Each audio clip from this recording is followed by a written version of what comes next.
What's up, everyone? Welcome back to the channel, and welcome to episode 14 of the WrestleRamble. Now, in this episode, we're going to be doing something a little slightly different. We're going to go back to how we did episode 1, where we're going to talk about multiple topics in one video, which is initially kind of what I had in mind when I started doing these Wrestle Rambles. I was just going to hit record and just talk about whatever's on my mind. It's slowly turned into, hey, pick a topic and just talk about that one topic. But we're going back to this, and I'm actually going to be talking about two things in this Wrestle Ramble. We are going to be talking about the return of AJ Lee and WWE moving to ESPN. So let's start with the AJ Lee return.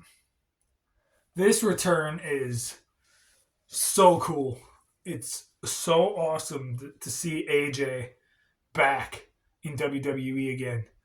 Like, ever since CM Punk came back, it's been talked about, okay, Punk is back. When's AJ coming back? When's AJ coming back? Oh, AJ might be coming back here. And it just never happened. It's been almost 2 years since CM Punk has been back. And we finally get the AJ Lee return this last Friday on SmackDown. She shows up after the events that happened at Clash in Paris and on Raw last week. And she shows up. The crowd goes bonkers. Which, the fun thing about that AJ Lee return is that was in the same exact arena that CM Punk returned in almost 2 years ago. And it's on the same date 4 years later that CM Punk had his first match in AEW. So it's pretty cool knowing that. But yeah, AJ Lee is back, and apparently, from my understanding, it's a full-time gig. Like, it's not just a one-off. It's not part-time. Like, it's a full-time gig, which is awesome. Because now we're going to get dream matches. We're obviously, it's not like officially official at the time of recording this, but we're probably going to get the mixed tag match, AJ and CM Punk versus Seth and Becky. Most likely going to happen. I wouldn't mind seeing AJ versus Becky one-on-one, maybe like Crown Jewel, have AJ take the title off Becky. I could definitely see that being a possibility.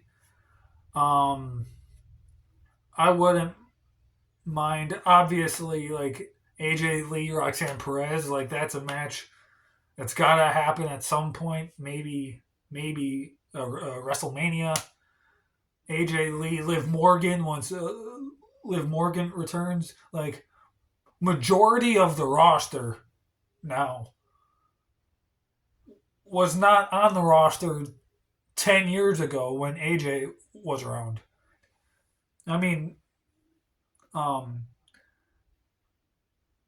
Bailey was on NXT, but she wasn't on the main roster. I think that's the same with Becky and Charlotte too. So like they were around on NXT, just not on the main roster. Um, Naomi was on the main roster. Natalia was there. Nikki Bella was there, but like that's about it. I may be missing a couple, but like off the top of my head, that's all I can think of. So there's loads and loads of dream matches for AJ Lee now that she's back. Her and Io Sky, her and Rhea Ripley, like so many awesome dream matches now that we could be getting now that she's back. And it's just so cool. Like, I texted 24/7. Like, what day was that? Tuesday or Wednesday, maybe. I texted him. I said, after the events of Clash in Paris and Monday Night Raw, I was walking home from work, and literally the only song in my head was AJ Lee's theme song. Like, I would sing that on repeat over and over again in my head walking home from work. All I would hear was "Let's Light It Up," exactly how her song goes, and just repeating that walking home from work because I was just so excited about everything, the possibility of her coming back. But yeah, this is awesome. I think this will help a WWE because a lot of people are saying that right now WWE isn't that great, which it's not as good as it was last year in 2024, I will admit, but it's not the worst ever either. They've been far worse in the past. But I do think this will kind of help a little bit with AJ back now, being back in the indie world of wrestling again. Um, yeah, I'm excited for what AJ Lee is going to be doing now that she's back. I'm filming this on Monday, so apparently she's going to be on Raw tonight, I guess. So that's going to be interesting to see that. And apparently, one reason why they brought her back, which will lead into what I will be talking about, from things I've seen, apparently, one major reason why WWE wanted to bring back AJ Lee is because they wanted a big ratings boost for their debut on ESPN.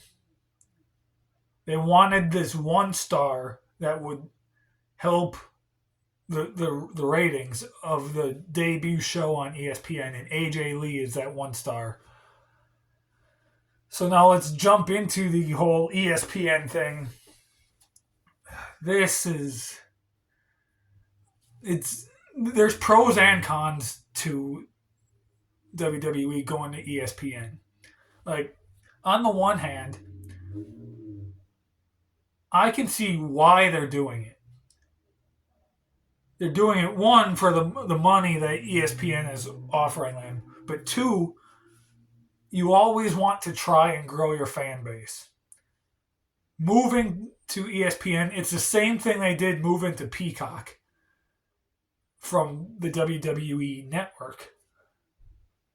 You will get fans that are subscribed to those streaming services that are not wrestling fans. You could potentially get them to be wrestling fans. For example, when the WWE network was a thing, only WWE fans were watching it. Once they went to Peacock, they're like, oh, Peacock is more than just WWE. There's movies, there's TV shows, there's other things to watch on there. Sometimes they do live sports on Peacock. So there's more stuff on Peacock that other people, non-wrestling fans, have Peacock for those other movies and TV shows and live sports. So it's possible that those other non-wrestling fans could see the wrestling content on Peacock and maybe start watching it and turn into a wrestling fan. And that's exactly the same here for ESPN, because they know ESPN, it's the biggest sports entertainment broadcasting network probably in the world. Like, almost every sport but WWE, if you count it as a sport, and like boxing and UFC, And I think NASCAR are like the only sports not on ESPN. Or maybe NASCAR is. I don't know. But otherwise football is they at least discuss football on ESPN. Basketball is on there, baseball, hockey, like golf sometimes. Like that's the biggest sports broadcasting network in the world. So like I get it. They want to move to ESPN to potentially, possibly grow their fan base. I get it. That's a pro for them moving to ESPN because it definitely could grow their fan base. I'm sure it happened with Peacock. I'm sure there are wrestling fans out there right now that were not wrestling fans before WWE went to Peacock, but they already had Peacock. They saw the WWE content on there and was like, oh, what's this? I'm going to watch it, and became a fan. And the same exact thing I can almost guarantee will happen at some point on ESPN. Now going into some cons. It's $30 a month. Like you went from doing $10 a month for the last 11 years from the WWE network and Peacock. Both of them were only $10 a month. So for 11 years, almost 12 years, things were only $10 a month just to watch the PLEs. Now you have to pay $30 freaking dollars. Again, I get it. And if you're someone that watches other sports and will use the app for other sports, then it might be worth the $30. But if you're someone like me who watches primarily WWE, football every now and then, but like that's it, what's the point of spending $30? I mean, I'm going to do it because obviously I got to. Okay, I guess I don't have to, but we do these reviews, and I don't want to do a VPN thing if I don't have to. So, like, my dad is interested in the other sports stuff on ESPN because my dad's a big sports guy. So I'm gonna get it, but it's just why. There was nothing wrong with Peacock. The PLEs on Peacock were totally fine. Nothing wrong there. Why not keep it? I know the Saturday night's main events and the NXT pay-per-views will be staying on Peacock, but just in general, like there was nothing wrong with Peacock. Like, haven't they heard of the saying, if it ain't broke, don't fix it? Peacock wasn't broke. The PLEs being on Peacock wasn't broke. So don't change it. It worked fine. So, yeah, it's a mixed bag. Like, I can see both sides of the argument, how it's a good thing, how it's not.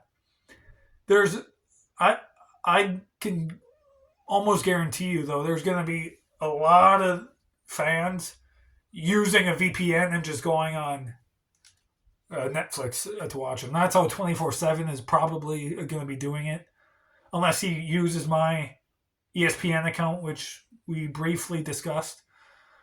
But I'm sure there's going to be a lot of people doing that because nobody's going to want to spend $30 a month unless you're into all of those other sports that's not WWE, like the NFL, like the NHL, like the NBA, and all these other sports that they will be broadcasting on there. Again, if you are and you watch all of those, then it's worth the $30, and that's fine. But again, if you're like me or 24/7 who will primarily only be using it for WWE, what's the point? You know? So, yeah, that's about it. Talked about two things in this WrestleRamble. Just kind of, one was awesome, the AJ Lee return. The second one, the ESPN thing, was a bit of a rant almost. Not a big rant like the 24/7 size rant. Just a small, minor nitpick rant, if that makes any sense. But yeah, that's about it. Thank you for watching.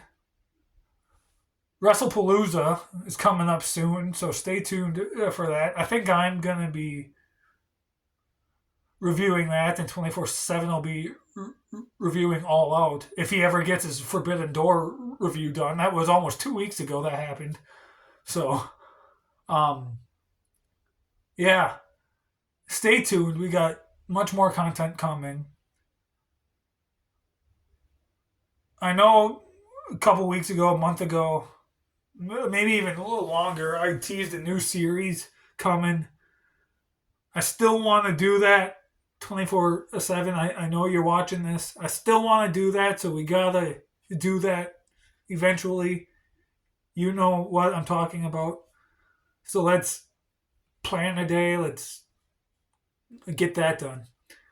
All right. Thank you guys so much for watching. Stay tuned for so much more. See you guys next time.